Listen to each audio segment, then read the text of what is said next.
મારું નામ દિનેશભાઈ સૌસવિયા, મોટા આકેડિયા સમર્પણ પ્રાકૃતિક અંજીર ફાર્મ અમરેલી. હવે આપણી વચ્ચે અત્યારે આણંદથી અંજીર ખેતી જોવા માટે આવેલા છે, તો આપણે એની મુલાકાત લઈએ. તમારો પ્રશ્ન શું હતો? તમે મને કહેતા હતા કે અંજીર વિઝિટ કર્યા પછી, તો જણાવો તમારો જે કંઈ પ્રશ્ન હોય. તમારો પરિચય આપો પહેલાં. મારું નામ પટેલ વિપુલ પુંજાભાઈ, ગામ ખડાણા, તાલુકો પેટલાદ, જિલ્લો આણંદ.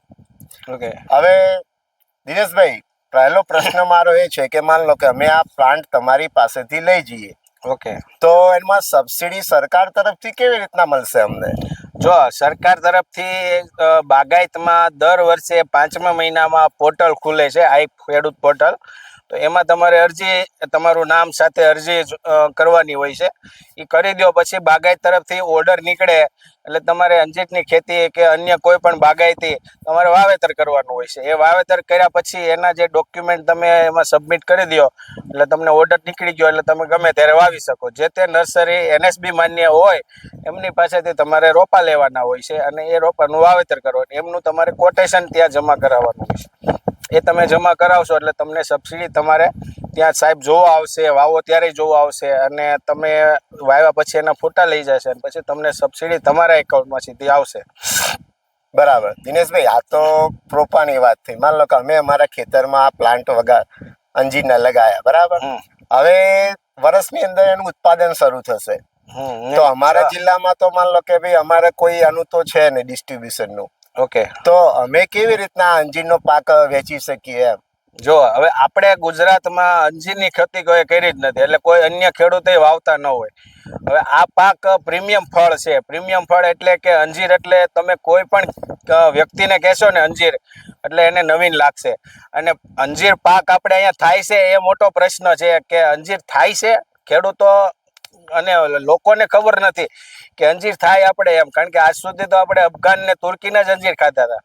તો નવીન લાગશે. નવીન એટલે લાગે છે કે આ થતા નહોતા, તો આનું માર્કેટ તો હોય નહીં. પાકેલા અંજીર માર્કેટમાં વેચાતા ન હોય એટલે આનું માર્કેટ હોય નહીં. તો આપણે પૂનાથી અંજીર સુરતની માર્કેટમાં આવે છે. તો અહીંયા આપણે જે તે જિલ્લામાં આપણે અંજીર પકાવીએ તો જે તે જિલ્લામાં આપણે વેચાણી કરી શકીએ નજીક પડે એટલે, જે સિટી હોય ત્યાં. હવે માનો હરાજીમાં વેચો તો હરાજીની રીતે ભાવ આવે, પણ હું તો ખેડૂતોને એટલું જ કહું છું, આપણે હરાજીમાં જવાની જરૂર નથી. હરાજીમાં હું કાં જવું પડે? આપણો માલ ન વેચાય તો હરાજીમાં જવું પડે. અને આ તો પ્રીમિયમ ફ્રૂટ છે, તો આને તો સારા ભાવથી અને સારા કસ્ટમરને તમે સપ્લાય કરો તો એ 5 કિલો 2 કિલો એ રેગ્યુલર ખાવાવાળા કસ્ટમરો છે એને જોઈએ છે. એ આ પાકેલા ફ્રૂટ વિદેશોથી મગાવે છે. નવા નવા ફ્રૂટ વિદેશથી મગાવે છે અને એ લોકો યુઝ કરતા હોય છે. તો આપણે લોકલ એવા કસ્ટમરને હોધીને આપી ન શકીએ? આપી શકાય. તો જે જિલ્લામાં આપણે 50-100 કસ્ટમરો એવા ગોતી લઈએ જેને અંજીરની જરૂર હોય, એ માર્કેટિંગ તમારે કરવું પડે. અથવા તમે એને ડ્રાય પ્રોસેસ કરી દો, કારણ કે પાકેલા દરેક ફ્રૂટ એવા છે કે એને તમારે પાકેલા જ વેચવા પડતા હોય છે. તો આ અંજીર એવી વસ્તુ છે કે તમે પાકેલા વેચી શકો, ન વેચાય તો ઓપ્શનમાં તમે એની પ્રોડક્ટ બનાવી શકો. તો ડ્રાય ફ્રૂટ બનાવી શકો, જામ બનાવી શકો, ચટણી બનાવી શકો. અમે પોતે 29 પ્રોડક્ટ બનાવી છે. બરાબર. એ તમને અમે બતાવી, તમને મેં ડિટેલ આપી. તો એ પ્રોડક્ટમાંથી તમે કોઈ પણ 2-3 પ્રોડક્ટ સિલેક્ટ કરો, એ તમે બનાવો અને તમે તમારા માર્કેટમાં ઓલ ગુજરાતમાં ગમે ત્યાં વેચી શકો. બરાબર. પણ તમારી બ્રાન્ડથી, તમારા જ નામથી, તમારા જ ભાવથી વેચવી હોય તો તમે સારી ઇન્કમ તમને મળે. તમે હરાજીમાં જશો તો ઓલા તમને જે કહેશે એ ભાવ તમારે વેચીને વિયાવવું પડશે. હવે તમારી પાસે જો માલ ન વેચાય તો એના ઓપ્શનમાં અમે તમને ઘણી બધી મદદ કરી શકશું. બીજો તમારા કઈ પ્રશ્ન હોય તો જણાવો. હા, એટલે જે તમે ડ્રાયર ની વાત કરી, આ અંજીર માન લો લીલા અંજીર આપણે માર્કેટમાં ના વેચી શકીએ, તો આ જે અંજીરને ડ્રાય કેવી રીતના કરીને કરી શકાય? એનું ડીહાઇડ્રેટ મશીન આવે. એ મશીનમાં તમે ડ્રાય કરશો તો એક્સપોર્ટ ક્વોલિટી ડ્રાય બનશે. પછી એમાં તમારે એક્સપોર્ટ કરવું હોય તો થાય ને, લોકલ સારા રેટ આવશે. બરાબર. તો તમને મદદ કરશું અમે પ્રોસેસ કરવાની, કઈ રીતે કરવું, એમાં જે મશીનની જરૂર પડે એ તમારે ખરીદવા પડશે. તો એમાં તમે પ્રોસેસ કરી શકશો. અને અધર કોઈ તમારે પ્રોડક્ટ બનાવી તો એમાંય તમને અમે મદદ કરશું. પાકેલા અંજીરની બહુ સારી માંગ છે, એટલે હું તો પહેલા તમને સજેસ્ટ કરું પાકેલા વેચો. એવું છે. અને 3 દિવસ સેલ્ફ લાઈફ છે, વધીને 4 દિવસ છે. તમે સારી રીતે પેકિંગ કરો અને ટેમ્પરેચર મેન્ટેન કરો હમ. તો 4-5 દિવસ કમ્પ્લેટ ચાલશે. 4 દિવસ સુધી હા. બગડે નહીં. ને શિયાળુ અને ઉનાળુ પાક લેવાના છે. હમ. આપણે ચોમાસુ પાક લેતા નથી. આ વેરાયટીમાં ચોમાસુ પાક નથી લેતા. અને આ વેરાયટી GHG 120 હની ટેસ્ટ મલેશિયન વેરાયટી છે. અને આમાં 3 પાક આવે છે અને ત્રણેય પાકમાં પ્રોડક્શન સારું આવે છે. ચોમાસુ પાક વધારે આવે છે, શિયાળુ પાક એનાથી ઓછો આવે છે અને ઉનાળુ પાક એનાથી ઓછો આવે છે. પણ ચોમાસુ પાક આપણે વાતાવરણમાં વરસાદ છેલ્લે વધારે પડે છે, વધારે પડી જાય. એટલે અમે ચોમાસુ પાક નથી લેતા. એટલે તમારે તમારા વિસ્તારમાં વધારે વરસાદ હોય અમારી જેટલો હોય તો તમારે ચોમાસુ પાક નથી લેવાનો, શિયાળુ ને ઉનાળુ પાક લેવાનો.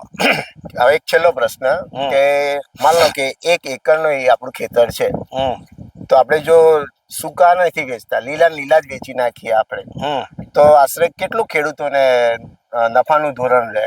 ઓકે, આપણા 1 એકર એટલે 40 ગુંઠા. 1 એકરમાં આપણે 10 બાય 6 ના અંતરે વાવેતર કરવાનું છે અને 6-6 ફૂટે. હવે આ તમે છોડ જોયા ને તો 4-4 ફૂટે છે. 4-4 ફૂટે છે. બરાબર.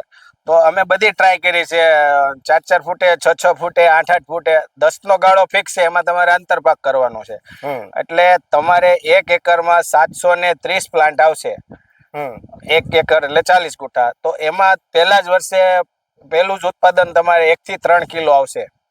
બીજા વર્ષે 5 થી 7 કિલો આવશે. ત્રીજા વર્ષે 10 થી 12 કિલો આવશે. ચોથા વર્ષે 15-20 કિલો રેગ્યુલર તમારું પ્રોડક્શન આવશે. પણ એમાં માવજતની અને ખાતર પાણીની, જીવામૃતની, ઘન જીવામૃતની જરૂરિયાત જેમ જેમ પ્રોડક્શન વધશે એમ જરૂર વધારે આપવું પડે. છોડ નાનો હોય તો ઓછું આપવું પડે, છોડ મોટો થાય એને ખાવાય વધારે જોઈએ ને. હા, બરાબર. તો એ તમારે આપવું પડશે. આપણે પ્રાકૃતિક રીતે કરે એટલે ઘન જીવામૃત વધારે આપવાનું અને જીવામૃત વધારે આપવાનું. તો એ તમને અમે કઈ રીતે એની સાયકલ સેટ કરવી શીખવાડીશું. તો આ પાક પાકે એટલે તમારે એને માર્કેટમાં 4 અંજીરના બોક્સ પેકિંગ કરવાના છે. મોટા હોય તો 3 અંજીરના બોક્સ પેકિંગ કરવાના છે. સ્ટ્રોબેરી ટાઈપ, કીવી ટાઈપના જે બોક્સ આવે ને ટ્રાન્સપરેન્ટ, હવા ઉદાસ નીકળી જાય એ રીતના પેકિંગ કરવાનું, તમારું બ્રાન્ડ નેમ લગાવવાનું અને એને તમારે માર્કેટમાં, રિટેલ માર્કેટમાં સપ્લાય કરવાનું છે.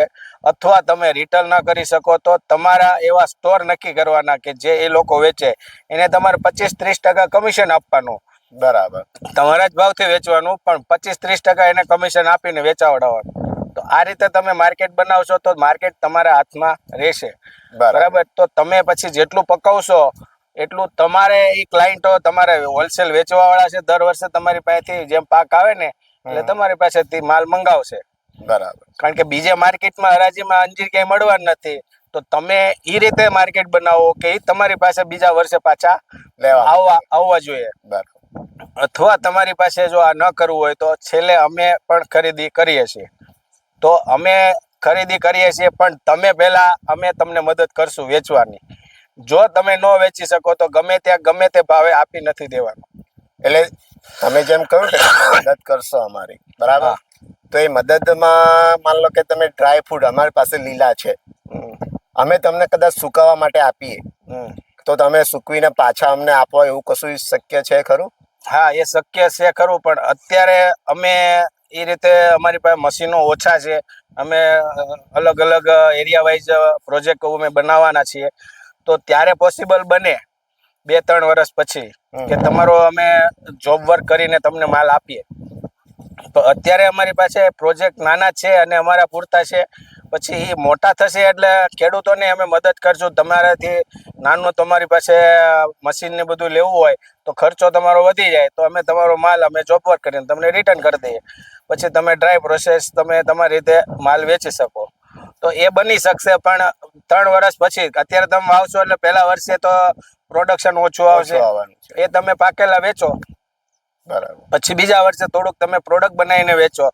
પછી ત્રીજા વર્ષે તમે જો તમારું માર્કેટ સેટ થઈ ગયું હોય તો તમે એમને ચાલુ રાખો, અને નહીતર અમે તમને આ રીતે મદદ કરશું. દિનેશભાઈ, માહિતી આપવા બદલ તમારો ખૂબ ખૂબ આભાર. ખૂબ ખૂબ આભાર. તમે એટલા દૂરથી આવ્યા અને રોપા લેવા અત્યારે આવ્યા છો અને વાવેતર કરવા જઈ રહ્યા છો, અને તમે આણંદથી સવારે 5 વાગે નીકળ્યા અને ખેતી માટે સ્પેશિયલ જોવા આવ્યા. આના માટે ખેડૂતોને રૂબરૂ આવીને જોવે ને તો જ પાકો અનુભવ થાય. જય હિન્દ, જય ભારત, જય કિસાન. 9825943531 સમર્પણ પ્રાકૃતિક અંજીર ફાર્મ મોટા આકડિયા.